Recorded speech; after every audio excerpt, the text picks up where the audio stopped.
बुलढाणा जिल्ह्यामधील चिखली तालुक्यातील सारंगवाडी हा प्रकल्प दिवंगत भारतीय जनता पार्टीचे ज्येष्ठ नेते आणि 2009 मध्ये विरोधी पक्षनेते स्वर्गवासी भाऊसाहेब फुंडकर यांनी पाठपुरावा करून सारंगवाडी हा प्रकल्प मंजूर करून घेतला होता।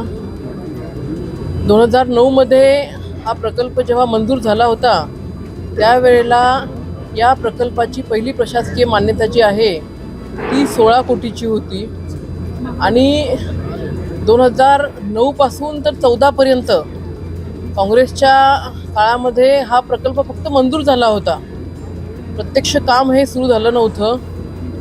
महायुतीचं सरकार आल्यानंतर या प्रकल्पाला गती देण्याचं काम त्या ठिकाणी झालं, परंतु दुर्दैवाने त्यावेळेला जे महामंडळ आहे त्या महामंडळाचे तत्कालीन MD खुशिरे म्हणून आणि ज्या कंपनीला हे काम देण्यात आलं होतं, वॉटरफ्रंट नावाची कंपनी आहे, यांनी संगनमताने 2009 पासून तर 2024 पर्यंत त्या ठिकाणी चुकीच्या पद्धतीने कागदपत्र दाखवून चुकीच्या पद्धतीने टेंडर भरून हा 16 कोटी रुपयाचा प्रोजेक्ट हा 260 कोटी रुपयापर्यंत दिला।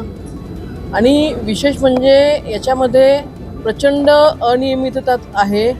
वॉटरफ्रंट कंपनीच्या माध्यमातून कोर्टाने सुद्धा त्या ठिकाणी या कंपनीवरती ताशोरे ओढले होते, या कंपनीला निलंबित केलं होतं, परंतु MD खुशिरे यांनी ऑफ द रेकॉर्ड जाऊन या कंपनीला मदत केली आणि पुन्हा हे काम वॉटरफ्रंट कंपनीला देण्यात आलं।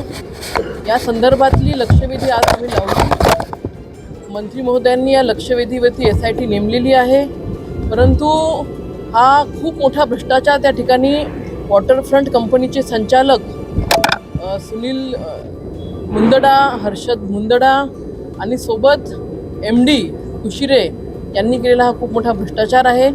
SIT मंत्री महोदयांनी सांगितलं आहे की 3 महिन्यामध्ये या SITची चौकशी पूर्ण होऊन त्या ठिकाणी कठोर कारवाई त्या ठिकाणी केल्या जाईल।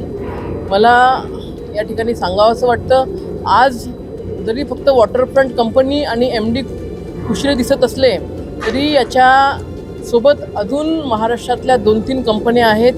या 2-3 कंपन्या मिळून आणि खुशिरे मिळून एक मोठं नेक्सस महाराष्ट्रामध्ये त्यांनी तयार केलेलं आहे। असे बरेचसे प्रोजेक्ट्स आहेत महाराष्ट्रामध्ये की त्यांनी अवास्तव त्या ठिकाणी कागदपत्र दाखवून अवास्तव डिमांड त्या ठिकाणी केलेली आहे, मोठे मोठे टेंडर त्या ठिकाणी भरलेले आहे, प्रत्यक्ष काम मात्र कुठेही पाहिजे त्या पद्धतीने झालेलं नाही आहे। रत्नागिरी जिल्ह्यामध्ये लांजा तालुक्यामध्ये याच वॉटरफ्रंट कंपनीने जवळपास 6,000 कोटी रुपयाचा असाच एक प्रकल्प घेतलेला आहे। त्याही प्रकल्पामध्ये प्रचंड अनियमितता आहे, परंतु जेव्हा सारंगवाडीचा प्रकल्पाची SITची चौकशी होईल आणि ती चौकशी झाल्यानंतर जे काही तथ्य समोर येईल त्यावेळेला नक्कीच रत्नागिरी असेल किंवा मग वैभववाडी असेल, गंगाखेड असेल, या प्रत्येक ठिकाणचे भ्रष्टाचार हे त्या ठिकाणी पुढे येतील अशी त्या ठिकाणी पूर्ण खात्री आम्हाला आहे।